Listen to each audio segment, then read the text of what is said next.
My name is Emily Adams, a wife trapped in the clutches of a dysfunctional family. My husband, Mark, is a kind and loving man, but the same cannot be said about his mother and brother. We met on a sunny day, and love bloomed between us. Little did I know that my path was intertwined with a family that would torment me. Mark's mother, Margaret, was a woman of sharp edges and a poisonous tongue. Her piercing glares and snide remarks were a constant presence, like a thorn in my side. And then there was Brian, Mark's younger brother, a man whose arrogance knew no bounds. They formed a toxic duo that made my life a living hell. It all started innocently enough. After Mark and I tied the knot, we eagerly embarked on our journey as a married couple. We visited Mark's family, hoping for a warm welcome and a chance to build a bond. But from the moment I stepped into their house, I felt a chill in the air, as if their disapproval had seeped into the very walls. Margaret's disapproving eyes scanned me from head to toe, her voice dripping with disdain. "So this is the girl he chose," she sneered, her words laced with contempt. Brian stood by her side, smirking, his superiority evident in every fiber of his being. "You could have done better, Mark," he remarked, his voice brimming with arrogance. I tried my best to remain composed, to brush off their cruel words. But as days turned into weeks and weeks into months, their treatment of me grew worse. Margaret found fault in everything I did. The way I dressed, the way I spoke, even the way I decorated our humble abode. Brian was no different, always quick to make snide comments and undermine my confidence. One evening, as we gathered around the dinner table, Margaret's passive, aggressive comments reached a boiling point. "Emily, dear, you really should learn how to cook. It's a wife's duty to take care of her husband," she declared, her voice dripping with disdain. I felt my face flush with embarrassment, and anger surged through my veins. I mustered the courage to speak up. "Margaret, I do my best. Cooking is not my strongest suit, but I'm always willing to learn," I said, my voice steady but tinged with frustration. Mark glanced at me, his eyes pleading for peace. "Please, let's not argue," he interjected, attempting to diffuse the tension. But Margaret wasn't finished. She turned her gaze on him, her voice laced with condescension. "You see, Mark, she can't even handle the simplest of tasks. Maybe you should have thought twice before marrying her," she spat, her words like venomous daggers aimed at my heart. The room fell into an uncomfortable silence, the weight of Margaret's words lingering in the air. I excused myself, tears threatening to spill from my eyes. Alone in our room, I questioned my place in this family, wondering how I had become the target of their relentless cruelty. And so, the seeds of resentment and determination took root within me. I vowed to find strength within myself, to rise above their toxic behavior. Little did they know I would soon unleash a storm they would never forget, a storm painted with the colors of revenge. Days turned into weeks, weeks into months, and the cycle of torment persisted. Margaret and Brian found every opportunity to belittle me, criticizing my appearance, my choices, and even my cooking skills. The weight of their constant disapproval gnawed at my spirit, and I struggled to find solace within the walls of their oppressive home. I sought solace in Mark's arms, pouring out my heartache and frustration. "Mark, I can't take it anymore," I confessed, tears streaming down my face. "Your mother and brother treat me like I'm worthless. I feel trapped and suffocated." Mark held me tightly, his voice filled with empathy. "I'm so sorry, Emily. I never wanted this for us. I thought they would come around, see the wonderful person you are, but it seems they're blinded by their own prejudices." I gazed into his eyes, searching for a glimmer of hope. "What can we do, Mark? I can't continue living like this. It's tearing us apart." Mark's resolve hardened as he spoke. "We'll confront them. We'll make them see the pain they're causing. We deserve better, Emily. We deserve better, Emily. We deserve a life free from their toxic presence." Heartened by his determination, I mustered the strength to face Margaret and Brian once again. We invited them over for dinner, hoping that this time they would be receptive to our plea for understanding. As they arrived, tension hung thick in the air, like a storm gathering its strength. Margaret's cold gaze met mine, a disdainful smile playing on her lips. Well, if it isn't the incompetent wife trying to play hostess," she remarked, her voice dripping with sarcasm. Brian joined in, his voice laced with mockery. I hope you've improved since the last disastrous meal you served. Mark stepped forward, his voice firm but controlled. That's enough, Mom, Brian. We invited you here tonight to address a serious matter. We can't go on like this. Emily is my wife, and I won't stand by while you continue to mistreat her. Margaret's eyes flashed with anger, her voice rising in fury. How dare you speak to me like that? You're my son, and I won't tolerate your disrespect. I took a deep breath, mustering my courage. Margaret, Brian, we deserve respect and kindness. We're a family, and it's time we start treating each other with decency. Brian scoffed, his arrogance evident. Decency? Please. You're nothing more than an inconvenience to us. Mark's voice trembled with a mix of frustration and determination. No, Brian, you're wrong. Emily is the best thing that has happened to me, and if you can't accept that, then maybe it's time we reassess our relationship. Silence hung heavy in the room, broken only by the sound of our collective breaths. Margaret's eyes flickered with a hint of realization, her usual haughtiness momentarily faltering. Maybe, she whispered, her voice barely audible. Maybe we've been too hard on you, Emily. It's just... My heart swelled with a glimmer of hope, a flicker of redemption. Perhaps, just perhaps, we had managed to pierce through their hardened shells. But as the days turned into weeks once again, their behavior shifted back to its familiar patterns. It became clear that their temporary softening was nothing more than a facade, a brief respite in the midst of an ongoing storm. The hidden wounds continued to fester within me, feeding the fire of my determination. I knew then that mere words and pleas for understanding were not enough. It was time to take matters into my own hands, to show them the extent of their cruelty and the consequences it would bring. The seeds of revenge took root, and a plan began to take shape in my mind, waiting for the perfect moment to strike. One fateful day, Mark and I decided to visit his family once again, hoping for a glimmer of understanding and a chance to bridge the widening gap. As we entered the house, tension hung thick in the air, like a storm about to unleash its fury. Margaret's voice dripped with condescension as she greeted us, her words laced with underlying disdain. Well, if it isn't the prodigal son and his inadequate wife, she sneered, her eyes narrowing as she focused on me. I hope you finally learned your place. I exchanged a quick glance with Mark, his eyes filled with a mixture of weariness and determination. We had hoped for a change, a breakthrough, but it seemed that Margaret's animosity only grew with time. We settled into the living room, attempting to maintain a facade of civility. But it didn't take long for the conversation to turn sour. Margaret's words cut through the air like icy daggers. Mark, I can't understand why you settled for someone like her, she said, her voice dripping with disdain. You could have had any woman, and yet you chose this. Anger boiled within me, but I bit my lip, refusing to give her the satisfaction of a reaction. Mark, however, wasn't as willing to stay silent. Mom, enough, he exclaimed, his voice filled with frustration. Emily is my wife, and I love her. I won't allow you to disrespect her any longer. Margaret's face flushed with anger, her eyes blazing with fury. You dare to raise your voice at me, she spat. You've become weak, Mark, blinded by your infatuation with her. Mark's voice wavered, his determination unwavering.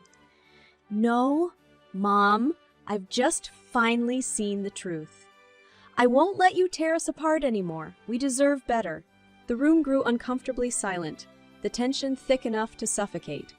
I could feel the weight of Margaret's glare, her resentment simmering just beneath the surface. And then, like a match thrown into a powder keg, the argument erupted. Words flew back and forth, each one more hurtful than the last. Accusations were hurled, wounds were reopened, and the shattered fragments of a fragile relationship lay scattered around us. Amidst the chaos, Margaret's rage reached its peak. Her eyes bore into mine, her voice dripping with venom. You know what? If you're so desperate for attention, why don't you sleep outside tonight? Maybe then you'll realize your place in this family. Shock coursed through my veins like electricity. Sleep outside. The audacity of her demand was beyond comprehension. The room fell silent once more, the weight of her words hanging in the air like a dark cloud. I glanced at Mark, his face etched with a mixture of concern and anger. It was the tipping point, the moment when the last strands of hope snapped, leaving nothing but a burning desire for revenge. As I stood there, the shock transforming into determination, a plan began to form in my mind. I would not let them break me any longer. Their cruelty had reached its peak, and I would show them the consequences of their actions. With a clenched jaw and a fire in my eyes, I left the room, refusing to give them the satisfaction of witnessing my tears. I would not allow myself to be a victim any longer. It was time to take control, to strike back in a way that would leave an indelible mark. I walked out into the cool night air, the darkness wrapping around me like a protective shield. My mind raced, searching for the perfect way to exact my revenge. And then it hit me, a stroke of inspiration that would forever change the dynamic between us. The following day, I embarked on a mission. I drove to the hardware store, determination coursing through my veins. With each stroke of the paintbrush, I poured my anger, my frustration, and my desire for justice onto the front of their house. As the colors danced across the once pristine facade, I knew that this act would not only be a symbol of my defiance, but a catalyst for change. The unsuspecting canvas became a manifestation of the pain they had inflicted upon me, a tangible reminder that their actions would no longer go unanswered. With the final stroke of the brush, I stepped back, marveling at my creation. The house stood there transformed, its walls now emblazoned with the colors of my revenge. It was a bold statement, a warning that their mistreatment would no longer be tolerated. Little did they know that this act of defiance was only the beginning. The wheels had been set in motion, and the game had shifted in my favor. I would make them see the consequences of their actions, unraveling their carefully constructed world, until they were left with nothing but the bitter taste of their own cruelty. As I walked away from the house, a sense of satisfaction washed over me. The storm had been unleashed, and I was the orchestrator of its chaos. Revenge was no longer a distant dream. It was now my reality, and I would savor every moment of it.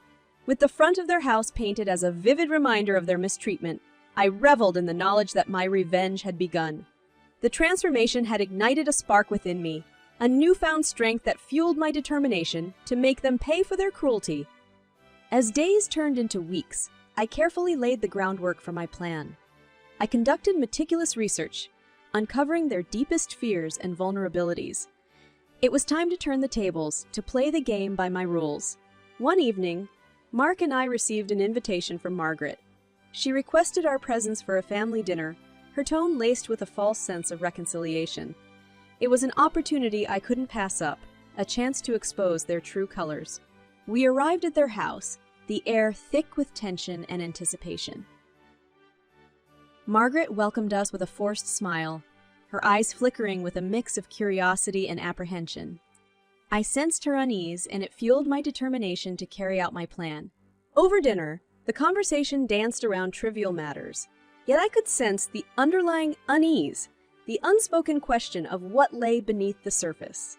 It was time to push their boundaries, to make them confront the consequences of their actions.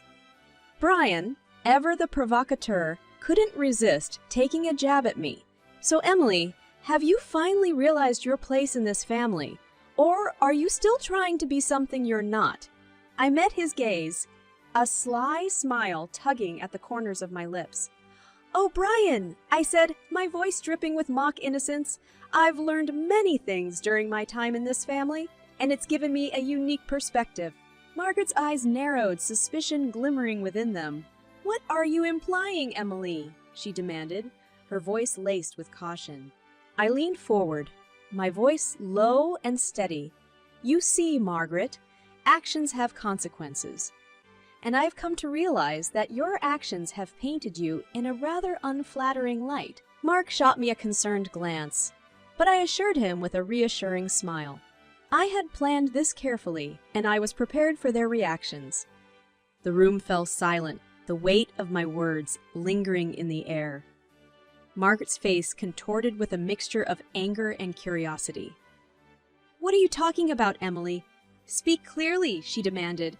I reveled in the moment, allowing a flicker of triumph to dance in my eyes. "Do you remember the night I slept outside? The night you humiliated me, Margaret?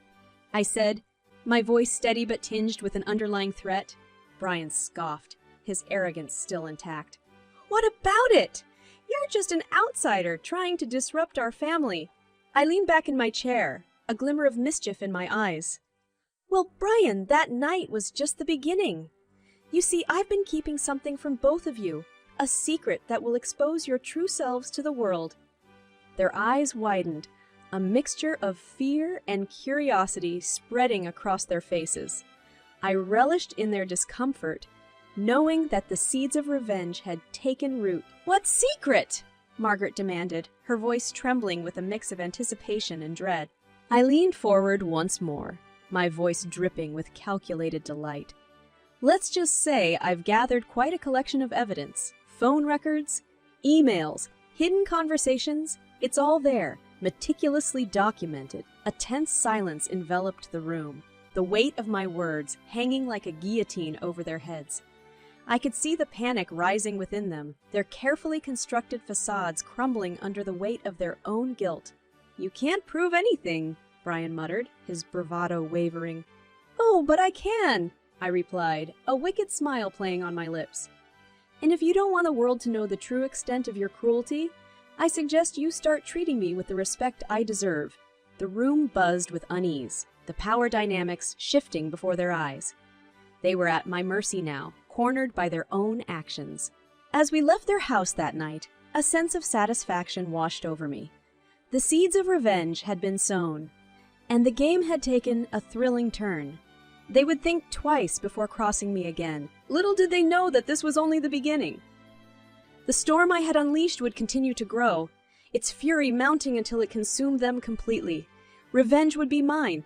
The stage was set, and the final act of my revenge was about to unfold. The evidence I had collected meticulously lay like a ticking time bomb, ready to shatter the illusion they had built around themselves. With every passing day, their behavior shifted. Margaret's once haughty demeanor became tinged with apprehension, and Brian's arrogance waned as the weight of their secrets bore down on them.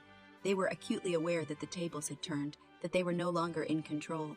One evening, I received a call from Margaret. Her voice trembled, the facade of confidence slipping away. "Emily, we need to talk," she said, her tone laced with desperation.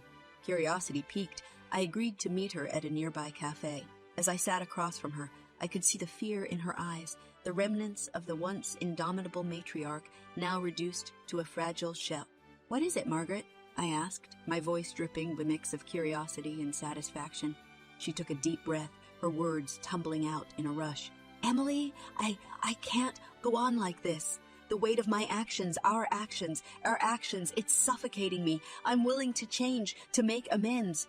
I leaned back in my chair, savoring the moment. "Oh, Margaret, how the mighty have fallen," I remarked, relishing in the reversal of power. But words alone won't suffice. Actions speak louder than empty promises. Margaret's gaze pleaded with mine, desperation etched across her face. "Tell me what I need to do. I'll do anything to make this right." A devilish smile played on my lips as I laid out my terms. "First, I want a public apology, a sincere acknowledgement of the pain you've caused, and a promise to treat me with respect moving forward." Margaret nodded, her eyes filled with a mix of resignation and determination. "I can do that. What else?" "And second," I continued, "the anticipation building. I want you to confess to Mark about the depths of your mistreatment, to acknowledge the role you played in our suffering."